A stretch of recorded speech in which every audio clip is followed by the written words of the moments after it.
everyone, welcome back to my channel. My name is Noxie and thank you for watching. So I'm here with my lovely cousin Unokolo. I'm not your cousin, I am your makazi. This child, she's literally like a aunt.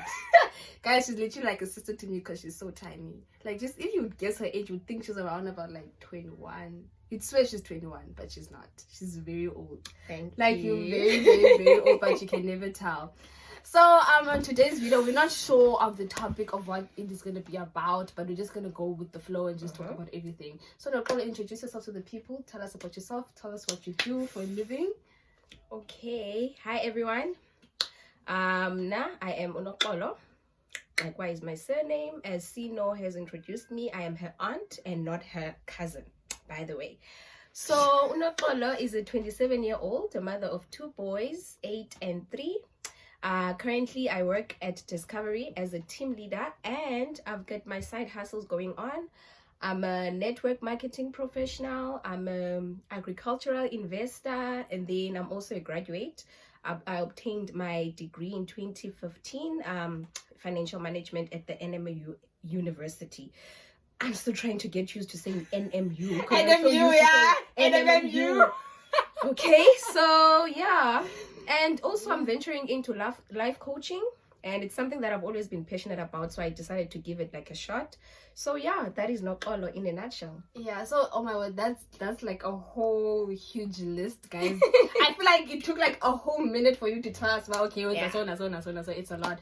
So your degree, you have a degree in financial management. How is that? How was it for you? Like, was it difficult? What are the opportunities for it?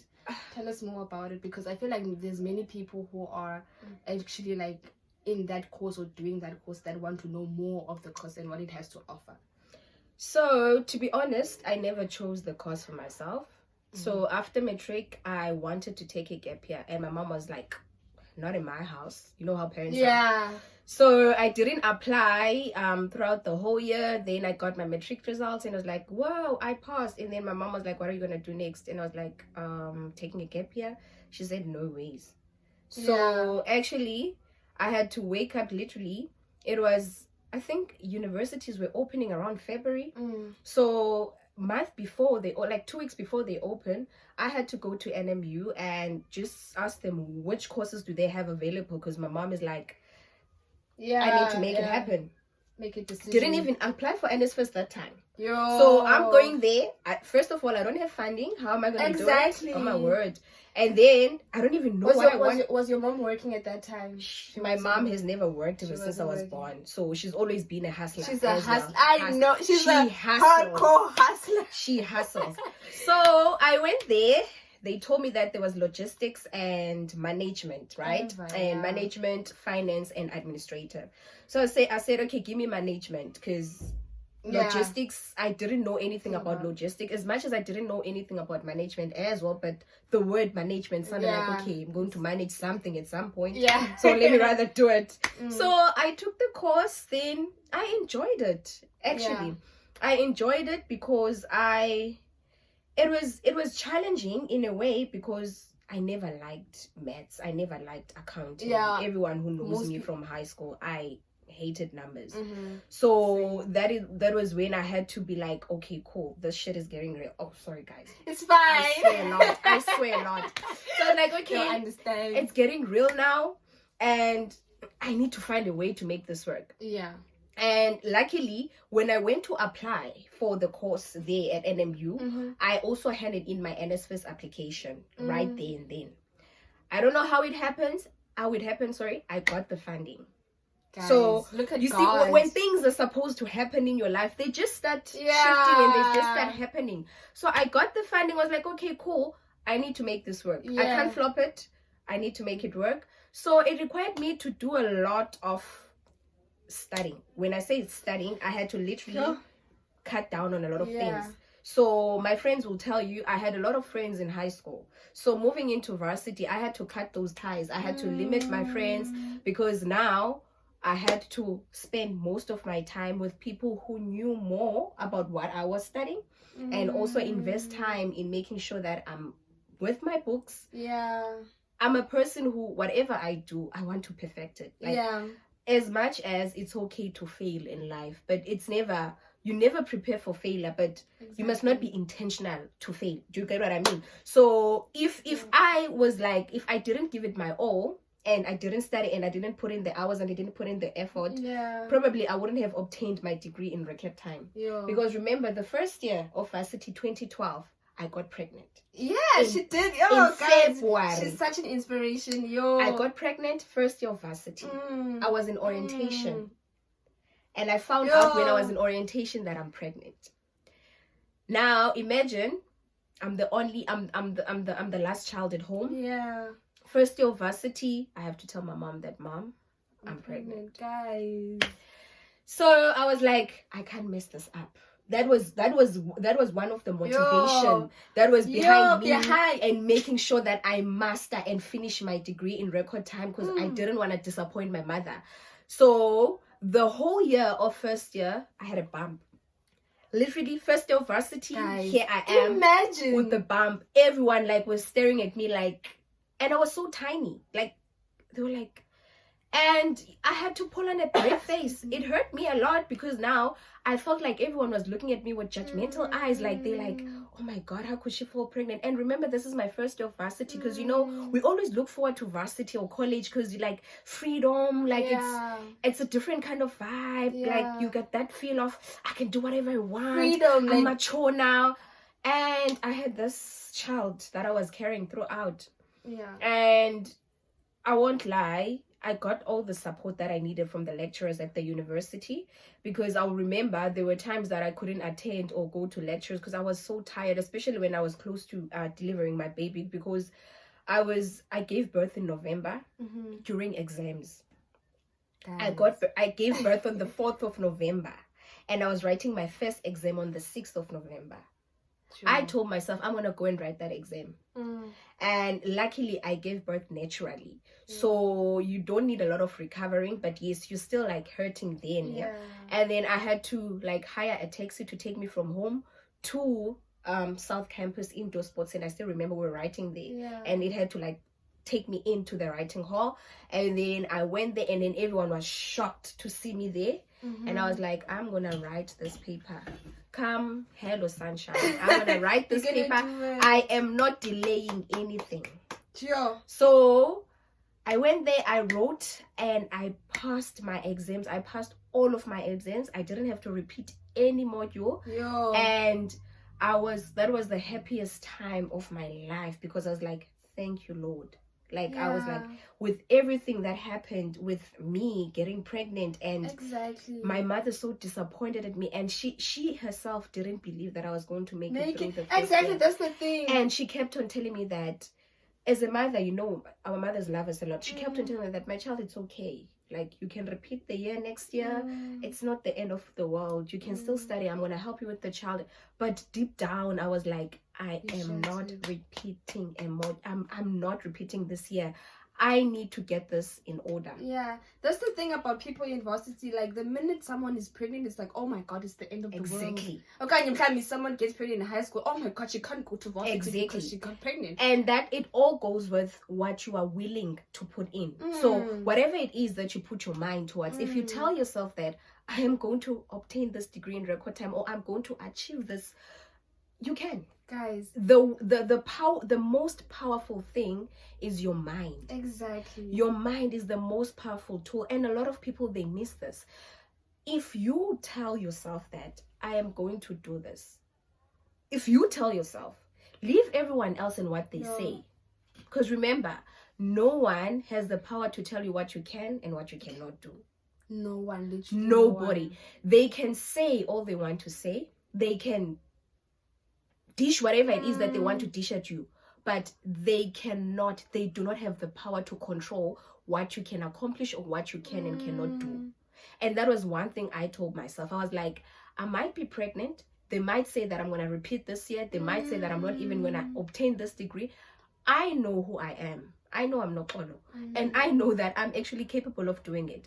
Even if it meant having to stay throughout the night and studying while I have a little child next to me, I will do it. there were times where I'll be studying, and remember I gave birth during exam time. Yo. So when I'll be studying, I'll have my child in my hand and breastfeeding at the same time, and I'll have my book right in front of me opened. Yo, guys, that's and big. You know, a newborn baby doesn't sleep. Like, they don't sleep. Yeah. At the first 3 months, like, it's like the sleeping patterns are like they messed up. So the baby will get up at 3 a.m. and I'm awake. Get up at 3 a.m. I'll have to breastfeed. I put the baby down, then I sit throughout until the next day. At 7 I sleep, my mother takes the child. Then I'll have to pump up milk, my mother takes the child. Then I'll sleep for like 6 to 8 hours. Then I'll get up, then I'll study, breastfeed. Early hours of the morning, I'm studying. Sure. I'm studying.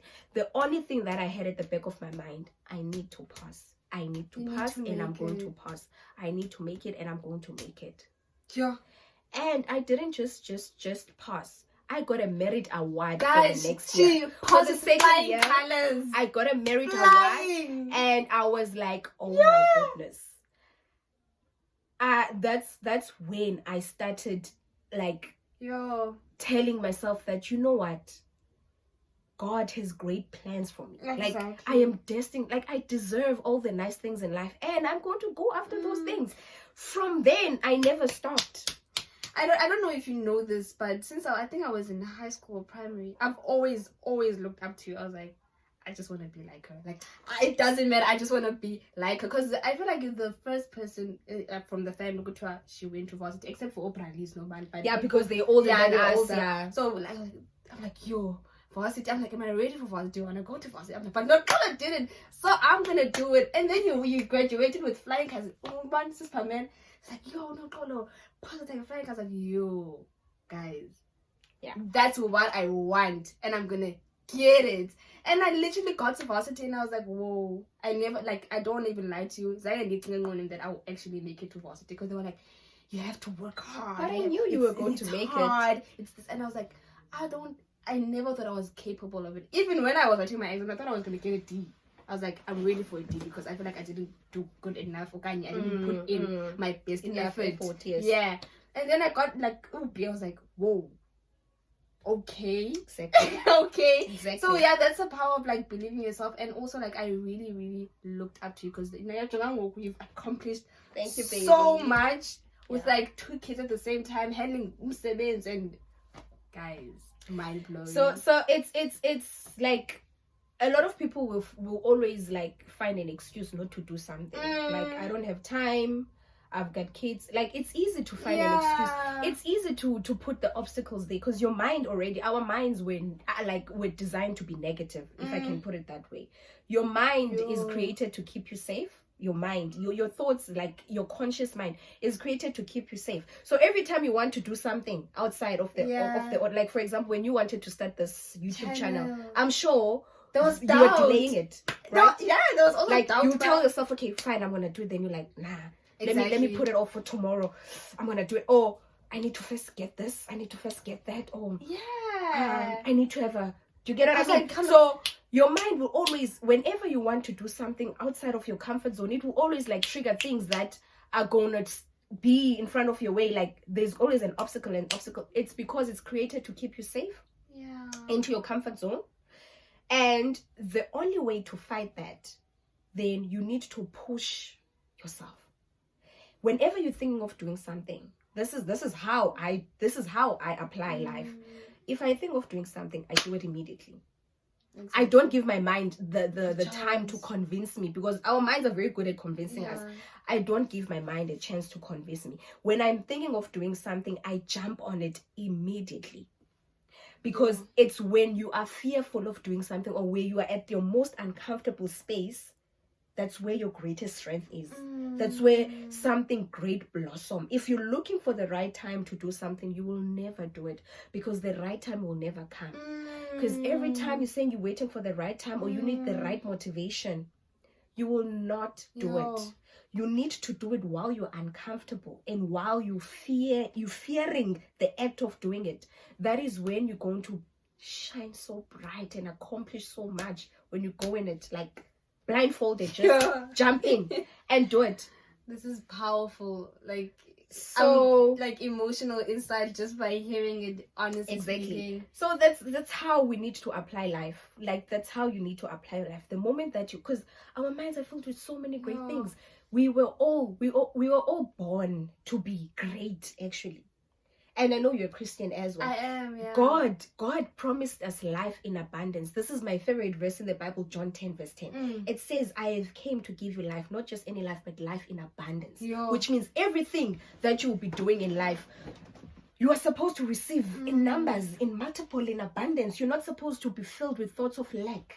Do you understand? Yeah. So you must claim, then you must know, you must tell yourself that abundance is my birthright. God promised me everything in abundance, and I'm going to go and get everything that I want in abundance. The moment we start living according to our faith, because what keeps us stuck in one place, we believe that God is there, we pray to God, we ask to God, we have faith that okay, there is God, but our thoughts are filled with lack. So now if you are thinking of lack, and you've got this faith that you claim to have, where you believe that God will give you everything you want, you are contradicting yourself. That's why most people, they pray on the 31st of December that God, shower me with the job or whatever next year. Next year, December 31st, they pray about the same thing because they filled their thoughts with lack. They pray to God and ask for things to God. They believe that God will give them those things, but their thoughts are contradicting that. So if you're a person of faith, you need to believe that this is what I want, and God will make a way. That's it. Do not fill yourself with thoughts of lack. Don't, because that is when you're not going to accomplish anything, or that is when you're not going to receive your blessings. When you're someone who has faith, have faith and have faith fully. Let me make you an example. Like, I will have, like, let's say you want to do something and you need money, or let's say you're running out of sugar in the house and you don't have money, you're getting paid on the 31st or something like that. And if you're going to constantly think about, oh my God, where am I going to get this money, where am I going to get this money, or whatever, you will not get the money. But if you tell yourself, you know what, it's in God's hands. I don't have sugar, but I believe something will come up. You pray about it. You accept it as it is, and you believe that God will give this to me. Kid you not, something will always come up. I know this because I live by that. I don't worry about money. I don't worry about what am I going to eat tomorrow, even though I don't have. I don't, because I've learned to accept that as a person who's living in faith and as a person who believes. Not to disturb you, I feel like people should know that acceptance is key. Exactly. As a person who believes and has accepted that God will not forsake nor leave me, something always comes up. How it comes up, I don't know. But solutions always come up because I've filled my life with that. And I'm a person who gives. You give. When you give, that's when you will receive. I've been saying this. When you're giving, do not wait for you to have something to give. This is the mistake that most people make. People want to give when they have something to give. Do you understand? I will start giving when I have a lot of money. I will start giving when I get a job. Do not. The act of giving is an act of sacrifice. So when you do not have, and Sino says, I need 20 rands because I need to go to a job interview, and you open your wallet and you only have that 20 rand, you don't have any other money, give that 20 rand.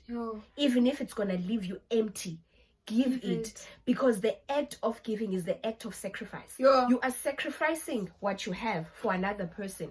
So when you fill your life with the spirit of giving, even if you don't have, that's when you start receiving blessings upon your life. That's when you start believing that, as if you're a person who gives, like me, when you give, you don't have anything. It's because you live with faith that God will make a way. Exactly. And that's how we're supposed to be living our lives. Then enjoy the little money you have or whatever you have, give it. Like I said, I posted on Instagram, I was like, guys, it doesn't matter by teen. Those street kids that sit around there. And you're like, no, because it's taking drugs or whatnot. It doesn't matter. Exactly. It happened to me as well. The coins you have, it doesn't matter how much it is. That's the thing.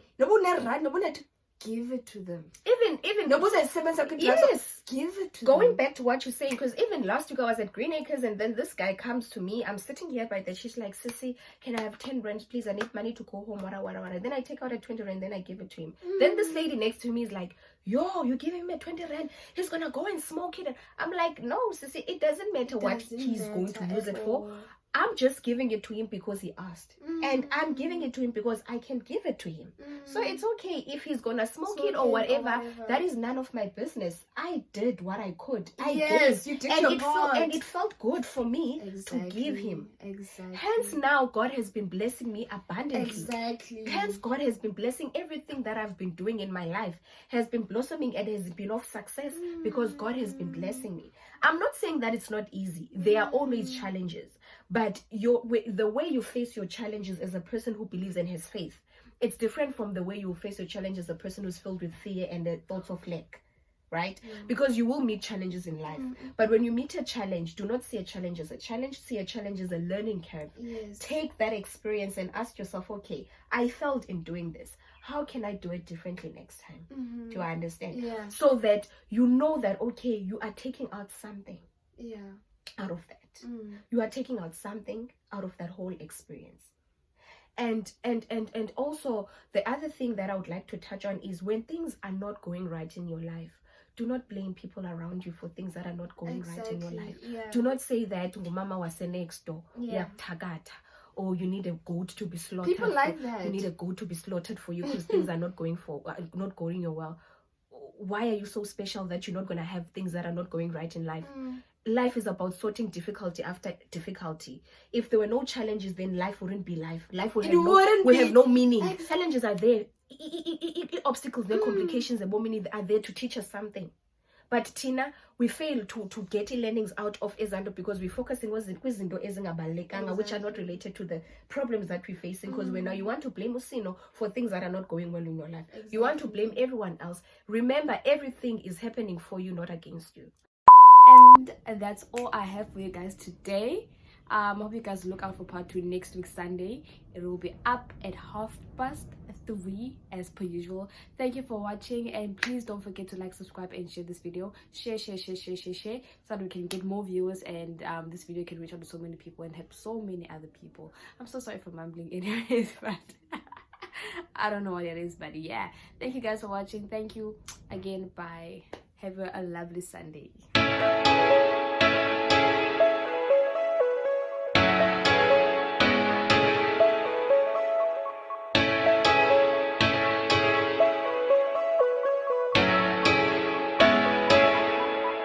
Hold up.